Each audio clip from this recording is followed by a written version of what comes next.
This is section 7.1, solving quadratic equations. So first, the definition: a quadratic function is a polynomial function of degree 2.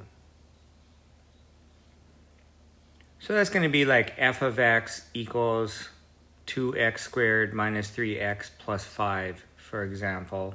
That's a quadratic function. You have that f of x equals or y equals, something like that. A quadratic equation is a polynomial equation of degree 2. What's the difference? A quadratic equation, you have 0 equals, then you have your quadratic. So 0 equals 2x squared minus 3x plus 2, for example. It's a quadratic because the leading term, the variable part, is x squared, or whatever the variable is, squared. Second degree polynomial. Okay, so the first thing we're going to do in this section is solve a quadratic equation by factoring. We did this before, so this is a chance, if you are messing up on your factoring, go back and review chapter 4. And okay, so the property we're using to solve these equations by factoring is that if the product of two numbers is 0, it implies that either of the numbers is, one of the two numbers is 0.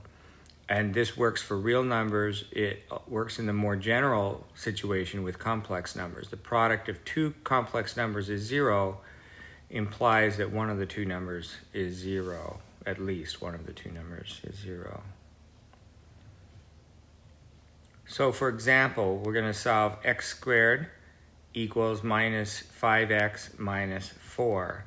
So the first thing to do would be to get all of the non-zero terms on one side of the equation. Since the coefficient of x squared is positive, I'm going to leave the x squared where it is, and I'm going to move the two other terms to the left side, which will leave 0 on the right. So I'm actually adding 5x and adding 4 to both sides of the equation.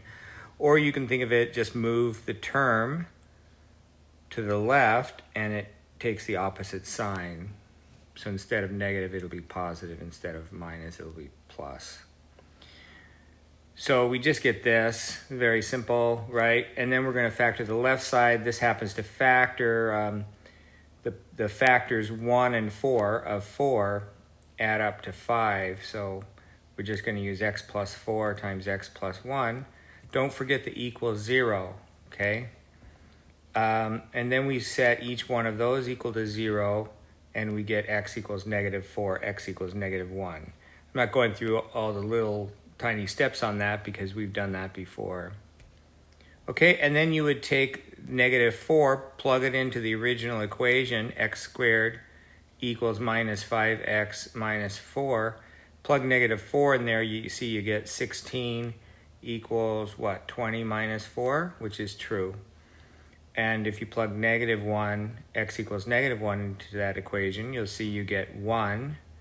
And then you want to know, is that equal to, let's see, negative 1 times negative 5 is 5. 5 minus 4 is 1. So 1 equals 1. Yep. So it works.